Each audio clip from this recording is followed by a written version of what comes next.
حمد و صلات کے بعد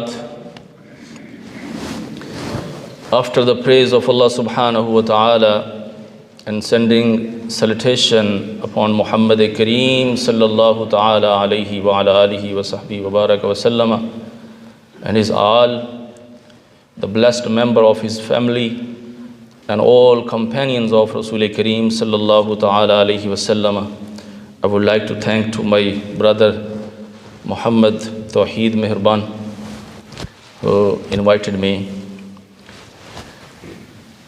and gave me opportunity to attend the sermon today in the blessed day Jumu'atul Mubarak. میں اللہ کی بارگاہ میں دعا کرتا ہوں اللہ تعالیٰ آپ سب کی حاضری مقبول فرمائے اور مجھے جو چند لمحات کے لیے یہاں پہ شرف بخشا گیا اس میں مجھے کچھ حقیقت بیان کرنے کی توفیق عطا فرمائے۔ یقیناً جو وقت جا رہا ہے اٹس ویری ٹف ٹائم کہ یہ کبھی سوچا نہیں تھا کہ نماز کے اندر بھی ہمیں وقفہ رکھ کے نماز پڑھنی پڑے گی اور یہ وقت بھی آئے گا، لیکن یہ وقت بھی ہم نے دیکھنا پڑا۔ اللہ تعالیٰ اس وبا کو ختم فرمائے اور دوبارہ سے ہمیں کندھے سے کندھا ملا کے نماز پڑھنے کی توفیق عطا فرمائے۔ میں ابتدا میں ہی سب کے لیے دعا کرتا ہوں جو بیمار ہیں اللہ تعالیٰ شفا عطا فرمائے، جو اس وبا میں مبتلا ہیں اللہ تعالیٰ ان کو شفا کلی عطا فرمائے۔ اور اس کے بعد میں آپ حضرات کو مبارکباد بھی پیش کرتا ہوں اس عظیم الشان مسجد کی تعمیر پر کہ یو کے اندر یہ ان بڑی مساجد میں سے ایک مسجد ہے جس کا حسن دور دور سے دیکھا جاتا ہے، جس کو سراہا جاتا ہے، اور میں یہاں یہ کہنے میں بھی بالکل کنجوسی نہیں کروں گا کہ جس شخص نے اس مسجد کو بنوایا ہے اس پر بھی اللہ تعالیٰ کو کوئی خاص فضل ہے۔ ہر بندے کو یہ توفیق بھی نہیں ہوتی۔ پیسے کے ساتھ محبت تو ہماری فطرت کے اندر موجود ہے، تھوڑا بہت پیسہ بھی ہو تو ہم اس کی پوری حفاظت کرتے ہیں تو اور کہیں لگانے سے ذرا ہمیں جھجک بھی ہوتی ہے، لیکن حاجی صاحب جناب حاجی جوید حسین صاحب مبارکباد کے مستحق ہیں کہ اللہ تعالیٰ نے ان کو یہ توفیق بخشی۔ یہ توفیق ایسے نہیں مل جاتی۔ امام غزالی رحمہ اللہ نے ایک واقعہ احیاء العلوم میں لکھا ہے، شاید امام غزالی امت کے اندر وہ واحد عالم دین ہیں جو بڑے بڑے مسئلوں کو چھوٹی چھوٹی مثالوں میں سمجھا دیتے ہیں۔ امام غزالی رحمہ اللہ نے لکھا ہے، آپ فرماتے ہیں ایک اللہ کی بندی تھی، وہ سردیوں کی ٹھنڈی راتوں میں رات کو اٹھتی اور ٹھنڈے پانی سے وضو کرتی، پھر اللہ اللہ کرتی، پھر آخر میں دعا مانگتی اور یوں دعا مانگتی ہے، اللہ مجھے بخش دے اس محبت کے بدلے جو تجھے میرے ساتھ ہے، جو تجھے میرے ساتھ ہے۔ بات سمجھ رہے ہو؟ جو تجھے میرے ساتھ، اس محبت کے بدلے مجھے بخش دے۔ ایک رات اس کا جو خامن تھا اس کی آنکھ کھلی تو اس نے سنا کہ دعا مانگ رہی ہے اور کہہ رہی ہے اللہ مجھے بخش دے اس محبت کے صدقے جو تجھے میرے ساتھ ہے۔ تو اس نے کہا پگلی یہ تو تجھے پتہ ہے کہ تجھے تیرے رب سے محبت ہے، تجھے یہ کیسے پتہ چلا کہ تیرے رب کو بھی تیرے ساتھ محبت ہے؟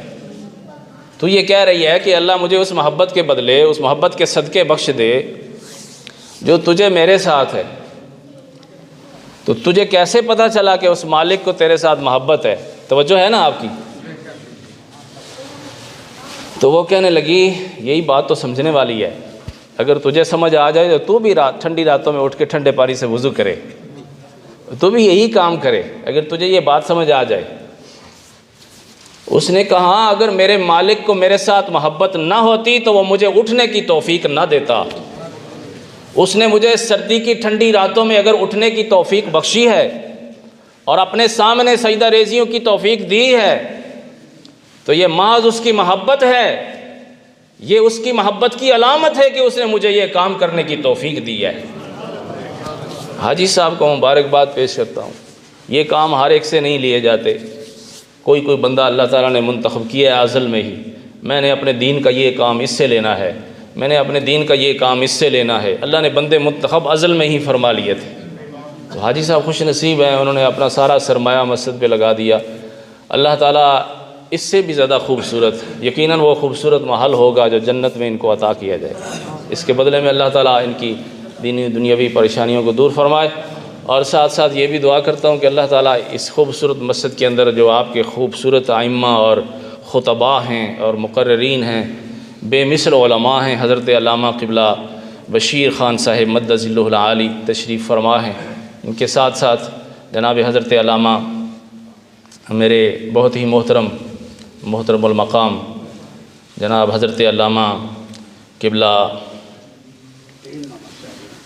محمد دین سیالوی صاحب دامت فیوزہم القدسیہ. تو اللہ تعالیٰ نے آپ کو خوبصورت خطباء مقررین آپ کے اسٹیج کی زینت آپ کو عطا کیے ہیں. اللہ تعالیٰ علماء کی قدر کرنے کی توفیق عطا فرمائے. اللہ تعالیٰ آپ کا نظام تعلیم، مجھے جناب محترم توحید صاحب بتا رہے تھے کہ بڑا خوبصورت آپ کا نظام تعلیم ہے. اللہ تعالیٰ اس کے اندر اور برکتیں اور نور عطا فرمائے. گرامی قدر حضرات، میں یہ آپ سے عرض کرنا چاہتا ہوں ان چند لمحات میں کہ ہمیں اپنی کریشن پر تھوڑا سا غور کرنا چاہیے کہ ہاؤ امپورٹنٹ وی آر، ہم کتنے اہم ہیں. کبھی ہم نے غور نہیں کیا. انسان بذات خود کتنا اہم ہے، اس پر غور کرنے کی ضرورت ہے. اور اس پر غور کرنے کی اللہ رب العزت نے خود دعوت پیش فرمائی ہے. اللہ ارشاد فرماتا ہے وَفِي أَنفُسِكُمْ أَفَلَا تُبْصِرُونَ، فرمایا اپنے نفسوں میں جھانک کر تو دیکھو، اپنے من میں ڈوب کر پا جا سراغ زندگی. تو اگر میرا نہیں بنتا نہ بن، اپنا تو بن.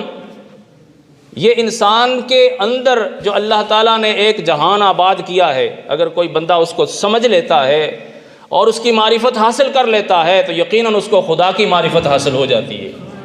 اس لیے فرمایا من عرف نفسہ فقد عرف ربہ، جس نے اپنے آپ کو پہچان لیا اس نے خدا کو پہچان لیا. تو ہمیں ضرورت ہے کہ ہم اپنے آپ کو پہچانیں کہ ہماری کریشن میں، ہماری تخلیق میں اللہ تعالیٰ نے کتنے بڑے بڑے مقاصد رکھے، کتنے بڑے بڑے مقاصد رکھے. ابھی تھی کہ اس کو میں بہت تفصیل سے بیان تو نہیں کر سکتا، میں اپنا اصل موضوع آپ کے سامنے چند کلمات کی صورت میں پیش کروں گا، لیکن یہ ایک تمہید کے طور پہ ایک بات آپ کو سمجھانا چاہتا ہوں کہ انسانی تخلیق باقی مخلوقات میں سے انسانی تخلیق سب سے زیادہ اہم ہے، سب سے زیادہ اہم ہے. اللہ تعالیٰ نے انسان کو اشرف المخلوقات بنایا ہے. The best creation of Allah subhanahu wa ta'ala is human being, is the creation of human being. انسان کی تخلیق باقی سب مخلوقات کی تخلیق سے زیادہ اہم ہے. اللہ کی مخلوقات کا شاہکار ہے انسان. آپ دیکھیے اللہ رب العزت نے باقی چیزوں کو پیدا فرمایا. یہ بھی میرا موضوع نہیں ہے، صرف اس مسئلے کو ٹچ کرتا ہوں. علم کلام کا مسئلہ ہے، علم العقائد کا مسئلہ ہے، بہت گہرا اور ڈیپ مسئلہ ہے. اللہ تعالیٰ نے باقی چیزوں کو پیدا کیا تو کسی کو کن کہہ کے پیدا کر دیا، ایک لمحے کے اندر پیدا کر دیا. فرمایا ہو جا، وہ ہو گئی. فرمایا بن جا، وہ بن گئی. اور کسی کی تخلیق میں اللہ نے وقت لگایا، جیسا کہ فی یومینی، آسمانوں کی تخلیق میں، زمین کی تخلیق میں اللہ رب العزت ارشاد فرماتا ہے وَجَعَلَ فِيهَا رَوَاسِيَ مِن فَوْقِهَا وَبَارَكَ فِيهَا وَقَدَّرَ فِيهَا أَقْوَاتَهَا فِي 4 أَيَّامٍ سَوَاءً لِلسَّائِلِينَ. وقت منتخب فرمایا، لیکن انسان کی تخلیق کو ایک نرالے انداز میں اللہ رب العزت نے انسان کو تخلیق فرمایا ہے. اس کو سمجھنے کی ضرورت ہے، تھوڑی سی توجہ چاہیے. اللہ تعالیٰ نے انسانی تخلیق کو قرآن حکیم میں کئی جگہوں پہ بیان فرمایا ہے. ایک جگہ پہ اللہ ارشاد فرماتا ہے هُوَ الَّذِي خَلَقَكُم مِّن تُرَابٍ ثُمَّ مِّن نُطْفَةٍ. فرمایا ہم نے انسان کو مٹی سے پیدا کیا. The human being is created with the dust or earth. زمین سے پیدا کیا، مٹی سے پیدا کیا. اللہ ارشاد فرماتا ہے ہم نے انسان کو مٹی سے پیدا کیا. دوسرے مقام پہ اللہ ارشاد فرماتا ہے وَهُوَ الَّذِي خَلَقَ مِنَ الْمَاءِ بَشَرًا. ہم نے انسان کو پانی سے پیدا کیا. کس سے پیدا کیا جی؟ with water، پانی سے پیدا کیا. اور تیسرے مقام پہ اللہ ارشاد فرماتا ہے وَالَّذِي خَلَقَكُم مِّن طِينٍ ثُمَّ قَضَىٰ أَجَلًا. ہم نے انسان کو طین سے پیدا کیا. اب طین کیا ہے؟ طین is the collection of dust and water, combination of two things, water and dust, earth. مٹی کو اور پانی کو جب آپس میں گوندا جاتا ہے, کلے, اللہ ارشاد فرماتا ہے ہم نے اس مٹی سے, گوندی ہوئی مٹی سے انسان کو پیدا کیا. اب تیسرا مرحلہ بیان فرمایا. چوتھی جگہ ارشاد فرمایا سورہ رحمان کے اندر, خلق الانسان من صلصال کالفخار, ہم نے انسان کو اس جو ہے وہ سوکھی مٹی سے پیدا کیا جو ٹھیکری کی طرح بن چکی تھی. جو ایک اور جگہ پہ اللہ رب العزت نے ارشاد فرمایا کہ وَلَقَدْ خَلَقْنَا الْإِنسَانَ مِنْ صَلْصَالٍ مِّنْ حَمَإٍ مَسْنُونٍ. ایک اور جگہ پہ اللہ رب العزت نے چھٹا مرحلہ بیان فرمایا وَلَقَدْ خَلَقْنَا الْإِنسَانَ مِنْ سُلَالَةٍ مِّن طِينٍ. اب ہم کیا عقیدہ رکھیں؟ انسان کو مٹی سے پیدا کیا ہے, گوندھی ہوئی مٹی سے پیدا کیا ہے, انسان کو ایسی مٹی سے پیدا کیا ہے جیسے ٹھیکری ہوتی ہے جو کھنکھناتی ہے, جس کو باہر سے ٹھونکا جاتا ہے تو اندر سے آواز آتی ہے. یا اللہ تعالیٰ نے انسان کو پانی سے پیدا کیا ہے؟ نہیں, اللہ تعالیٰ نے انسانی تخلیق کے مراحل کو بیان فرمایا.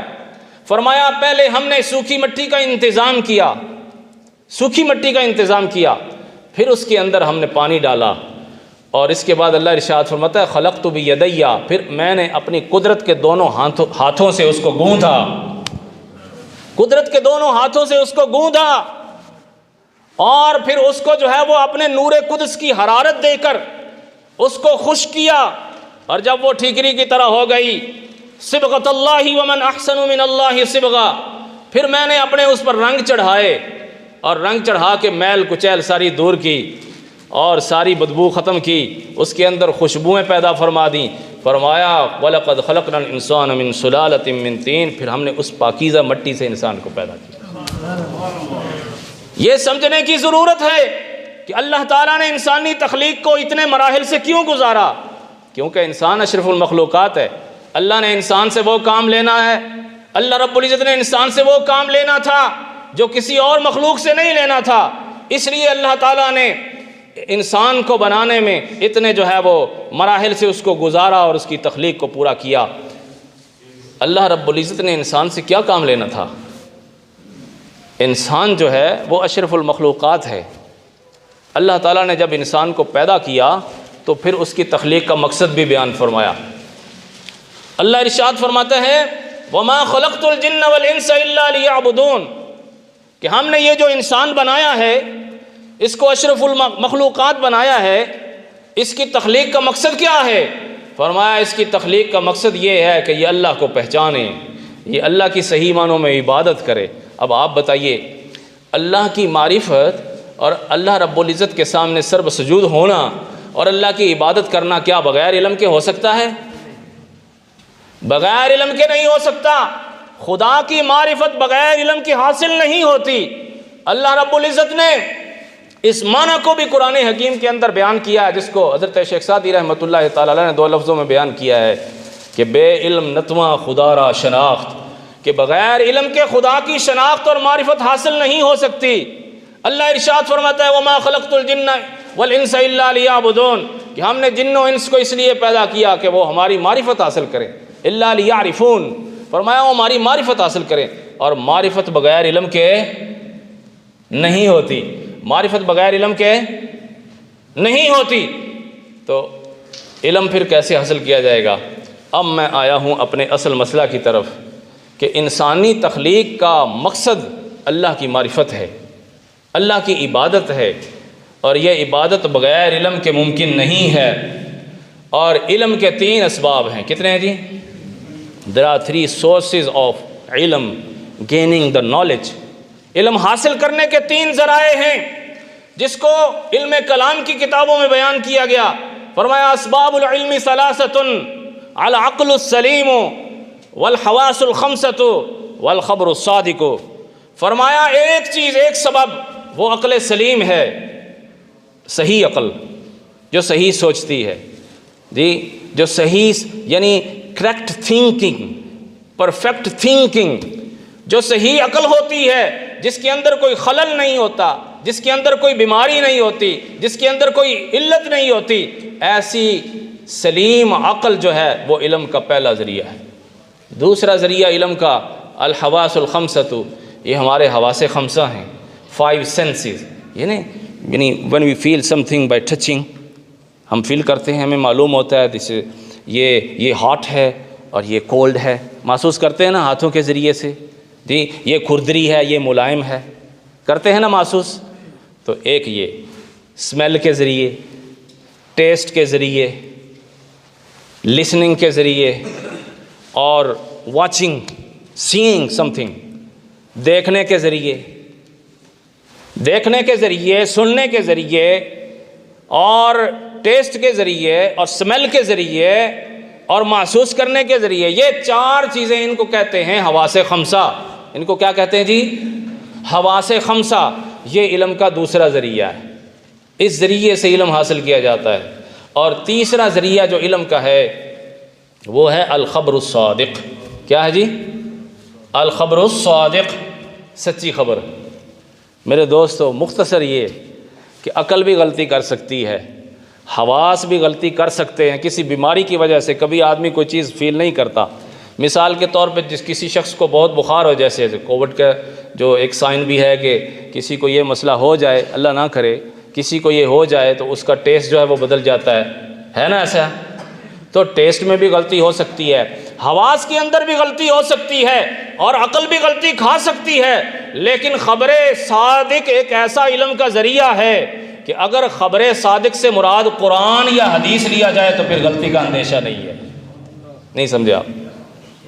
اب میں خبر کی قسموں پر بھی بات نہیں کرنا چاہتا کہ ہاؤ مینی ٹائپس آف خبر صادق، میں اس پر بات نہیں کرنا چاہتا۔ لیکن آپ یہ بتائیے کہ خبر صادق سے مراد ٹرو نیوز، جو سچی خبر ہے، سب سے زیادہ سچی خبر کون سی ہے؟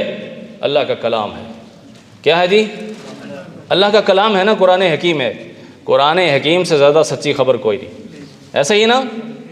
اس پر آپ بیلیو کرتے ہیں؟ پھر تھوڑا سا بولیں، قرآن حکیم سے زیادہ کوئی سچی خبر ہے؟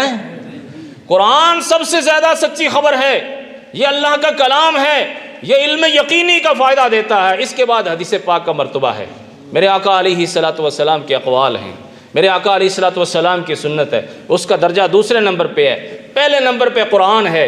ہو سکتا ہے میں چند باتیں اس موضوع پر عرض کر سکوں، وقت نے اگر مجھے اجازت دی تو میں انشاءاللہ اپنی بات کو سمیٹنے کی کوشش کروں گا۔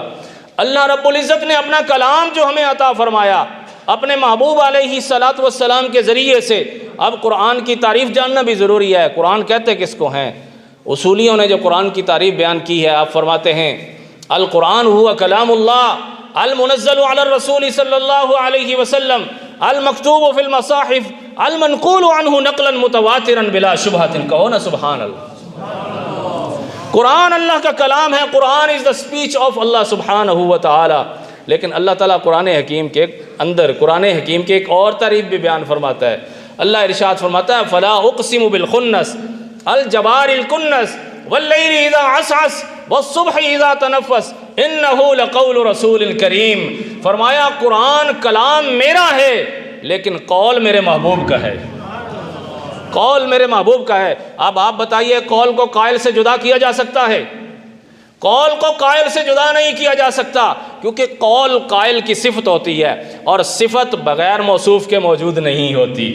صفت کی تعریف ہی یہ ہے ما قام بالشیء، جو کسی چیز کے ساتھ قائم ہوتی۔ مثال کے طور پر یہ دیوار ہے، دیوار کا ایک کلر ہے، تو یہ کلر اس وقت ہی ہوگا نا جب دیوار ہوگی۔ آپ نہیں سمجھے بھائی؟ دیوار کا جو کلر ہے یہ اس وقت ہی ہوگا نا جب دیوار ہوگی، جب دیوار نہیں ہوگی تو کلر بھی نہیں ہوگا۔ نہیں سمجھے آپ؟ کوئی شخص اگر بہادر ہے تو اس کی بہادری اس وقت ہی ہے جب وہ شخص موجود ہے، اگر وہ شخص موجود نہیں تو بہادری بھی موجود نہیں۔ کوئی چیز کالے رنگ کی ہے، کوئی چیز سفید رنگ کی ہے، اس کی سفیدی اور اس کے جو بلیکنس وہ اسی وقت ہی موجود ہوگا نا جب وہ شخصیت موجود ہوگی، وہ چیز موجود ہوگی۔ تو صفت بغیر موصوف کے موجود نہیں ہوتی، تو قول بغیر قائل کے موجود نہیں ہوتا۔ قرآن اللہ کا کلام ہے لیکن رسول اللہ کا قول ہے، کہو نا سبحان اللہ۔ اور یہ قول رسول اللہ سے جدا نہیں ہو سکتا۔ اگر کوئی شخص کلام اللہ کو سمجھنا چاہتا ہے تو اسے اس کے قائل کی طرف جانا ہوگا۔ اللہ ارشاد فرماتا ہے یضل بہ کثیرا ویہدی بہ کثیرا، یہی قرآن ہے جس کے ساتھ بہت سارے لوگ گمراہ ہو جاتے ہیں اور بہت سارے ہدایت پا جاتے ہیں۔ کویشچن ذہن میں پیدا ہوتا ہے کہ ہدایت تو سمجھ آتی ہے کہ قرآن ہے ہی ہدایت، قرآن ہے ہی ہدایت، لیکن اللہ نے یہ کیوں فرمایا کہ یہ قرآن پاک پڑھ کے بہت سارے لوگ گمراہ بھی ہو جاتے ہیں؟ یہ گمراہی کہاں سے آ گئی؟ گمراہی اسی صورت میں ممکن ہے جب اس کے قائل کو چھوڑا جائے گا۔ جن لوگوں نے خود بخود قرآن سمجھنے کی کوشش کی اپنے ذہن کے ساتھ، اپنے فہم کے ساتھ اور اپنی انڈرسٹینڈنگ کو سامنے رکھ کے، اپنے اصول بنا کے جنہوں نے قرآن سمجھنے کی کوشش کی یا قرآن کی تعبیرات بیان کرنے کی کوشش کی یا قرآن کا مفہوم بیان کرنے کی کوشش کی، وہ گمراہ ہو گئے۔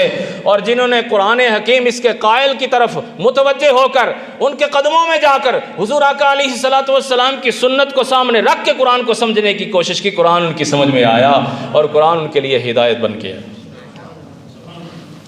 قرآن اللہ کا کلام ہے، کلام اللہ المنزل علی الرسول، یہی وہ قرآن ہے جس کو اللہ تعالیٰ نے اپنے محبوب علیہ الصلوۃ والسلام پر نازل کیا۔ المنزل تنزیل سے ہے، تنزیل کا مطلب ہے تھوڑا تھوڑا نازل کرنا، تھوڑا تھوڑا نازل کرنا۔ تو اللہ تعالیٰ نے قرآن حکیم کو تھوڑا تھوڑا نازل کیا۔ کس پر نازل کیا؟ اللہ نے اپنے محبوب علیہ الصلوۃ والسلام پر نازل کیا۔ قرآن کے بارے میں اللہ خود ارشاد فرماتا ہے لو انزلنا هذا القرآن على جبل لرأيته خاشعا متصدعا من خشية اللہ، کہ اگر یہ قرآن پہاڑوں پر نازل کر دیا جاتا تو پہاڑ اس کا ویٹ نہ اٹھا سکتے۔ پہاڑوں کے اندر یہ قوت نہیں ہے، پہاڑوں میں یہ استطاعت نہیں ہے کہ وہ قرآن کا وزن اٹھا سکیں۔ اور پھر اللہ تعالیٰ نے دوسرے مقام پہ ارشاد فرمایا انا عرضنا الامانة على السماوات والارض والجبال فابین ان یحملنها واشفقن منها وحملها الانسان انه كان ظلوما جہولا۔ اللہ نے ارشاد فرمایا یہ قرآن ہم نے پہاڑوں پر پیش کیا کہ تم اٹھا لو۔ انہوں نے کہا یا اللہ ہم نہیں اٹھا سکتے، ہمارے اندر ہمت نہیں کہ ہم قرآن کا بار اٹھا سکیں۔ اللہ نے یہی قرآن آسمانوں پہ پیش فرمایا، اللہ نے فرمایا تمہارے اندر بڑی وسعت ہے، تم اٹھا لو گے۔ کہا نہیں ہم بھی نہیں اٹھا سکتے۔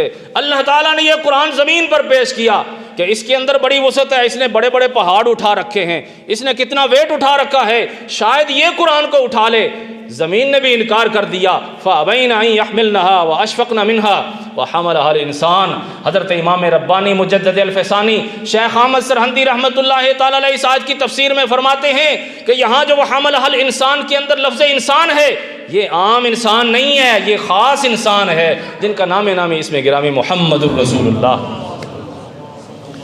جس قرآن کا وزن کوئی نہیں اٹھا سکا، اس قرآن کا بار میرے آقا علیہ الصلوۃ والسلام کے قلب اطہر نے اٹھایا ہے۔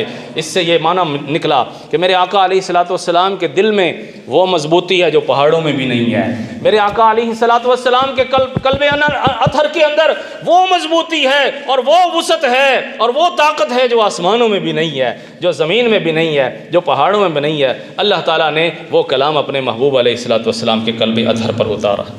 اور کس طرح اتارا؟ آخری بات اللہ ارشاد فرماتا ہے وَرَتَّلْنَاهُ تَرْتِيلًا۔ قرآن سننے دے شوقین ہو نا پھر سبحان اللہ تے آکھو۔ اللہ ارشاد فرماتا ہے ہم نے قرآن کو ترتیل سے پڑھا، we recited, we pronounced Quran with tajweed۔ امام بیضاوی says وَرَتَّلْنَاهُ تَرْتِيلًا، اس کا مطلب یہ ہے جودناہ تجویدا، ہم نے قرآن کو تجوید سے پڑھا۔ کس نے پڑھا؟ اللہ نے۔ کس نے پڑھا؟ اللہ نے قرآن کو تجوید سے پڑھا۔ اور ہم کیسے پڑھتے ہیں؟ بغیر تجوید کے۔ تو مخالفت ہوئی کہ نہیں؟ تو پھر کیا پورا اثر اور پوری برکت ملے گی؟ نہیں مل سکتی۔ پوری برکت تو تبھی ملے گی جب ویسے ہی پڑھیں جیسے اللہ نے پڑھا۔ اور پھر صرف فقط اللہ نے نہیں پڑھا، اللہ ارشاد فرماتا ہے وَرَتِّلِ الْقُرْآنَ تَرْتِيلًا۔ اے میرے محبوب تو بھی قرآن کو ترتیل سے پڑھ۔ یہاں بھی امام بیضاوی فرماتے ہیں جَوِّدِ الْقُرْآنَ تَجْوِیدًا، اللہ نے فرمایا قرآن کو تجوید سے پڑھو۔ قرآن کو اب تجوید کیا چیز ہوتی ہے؟ تجوید کیا چیز ہوتی ہے؟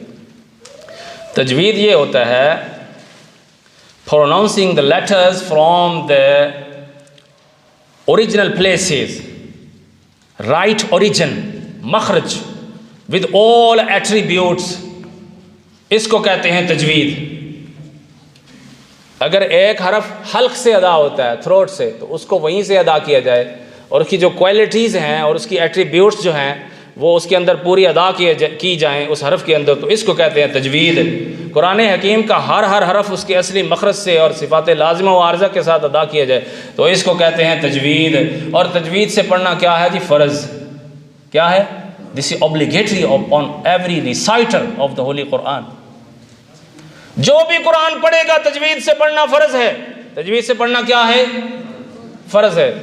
اب اور قراءات کی طرف نہیں جاتا، ٹائم تقریباً ختم ہو گیا، میں اور طرف نہیں جاتا کہ اس کے اندر کتنے ایکسنٹس ہیں اور کتنے طریقے ہیں اس کو پڑھنے کے، اور پھر اس کے اندر کتنی وجوہ ہیں اور اس کے اندر کتنے طرق ہیں، ہاں جی، اس طرف میں نہیں جاتا۔ میں صرف آپ کو یہ دعوت دیتا ہوں کہ قرآن حکیم کو تجوید سے پڑھیں۔ اگر آپ کو قرآن تجوید سے پڑھنا نہیں آتا تو کسی اچھے قاری سے رابطہ کریں اور اس سے وقت لیں، اور اس سے وقت لے کر اپنا قرآن درست کریں، کیونکہ اگر آپ بغیر تجوید کے قرآن پڑھیں گے تو پھر کیا نتیجہ نکلے گا؟ حدیث پاک میں ہے، حضور آقا علیہ الصلوۃ والسلام نے ارشاد فرمایا رب قارئ للقرآن والقرآن یلعنہ، کہ بہت سے قرآن پڑھنے والے ایسے ہیں جن پر الٹا قرآن لعنت کرتا ہے۔ There are many reciters who are cursed by Allah subhanahu wa ta'ala. Why? They recite Quran without tajweed. رب قارئ للقرآن والقرآن۔ اب قرآن پڑھ کے اگر لعنت ہی لینی ہے تو پھر کیا فائدہ ہوا قرآن پڑھنے کا؟ قرآن پڑھ کے اگر آپ نے رحمت لینی ہے تو وہ پھر تجوید سے پڑھنا ہوگا، تجوید سے پڑھنا ہوگا۔ اپنی مسجدوں کو آباد کرو تجوید کے ساتھ، اپنے اداروں کے اندر اسپیشل کلاسز رکھو، بزرگوں کے لیے بھی رکھو، جوانوں کے لیے بھی رکھو، بچوں کے لیے بھی رکھو، ہر لیول پر تجوید کا اہتمام ہونا چاہیے۔ میں دعا کرتا ہوں جس طرح یہ خوبصورت مسجد ہے، اللہ تعالیٰ آپ کا نظام تعلیم بھی خوبصورت، پہلے بھی خوبصورت ہے، اللہ اس کی خوبصورتی میں اور اضافہ فرمائے۔ میرے آقا علیہ الصلوۃ والسلام نے ارشاد فرمایا جو بندہ قرآن حکیم کو تجوید سے پڑھتا ہے نا، جو قرآن حکیم کو من قرأ القرآن، جس نے قرآن کو پڑھا، کیا مطلب؟ تجوید سے پڑھا، جس نے قرآن کو تجوید سے پڑھا، قیامت کے دن یہی قرآن اس کے لیے شفیع بن کے آئے گا۔ قرآن will intercede for the reciter on the day of judgment۔ قرآن حکیم قیامت کے دن آئے گا اور اس کے حق میں شفاعت کرے گا اور اس کی شفاعت کو قبول کیا جائے گا۔ اور قاری قرآن کا کیا درجہ ہے؟ میرے آقا علیہ الصلوۃ والسلام نے ارشاد فرمایا اس کو جنت میں داخل کیا جائے گا، اور جب جنت میں داخل کیا جائے گا تو کہا جائے گا قرآن پڑھ، قرآن پڑھ اور چڑھتا جا، منزلیں طے کرتا جا، جہاں تیری تلاوت ختم ہوگی وہ تیری آخری منزل ہے۔ کتنا بڑا درجہ ہے صحیح قرآن پڑھنے والوں کے لیے۔ اللہ تعالیٰ کی بارگاہ میں دعا ہے اللہ تعالیٰ یہ ہماری مختصر سی حاضری اپنی بارگاہ میں قبول فرمائے، اور جمعۃ المبارک کے مقدس لمحات میں اللہ تعالیٰ آج کا یہ جمعۃ المبارک قبول فرما کر ہماری سب دینی اور دنیاوی حاجتوں کی جو ہے وہ کہ حل کا اللہ تعالیٰ سبب بنائے۔ آمین بجاہ النبی الامین وما علیہ۔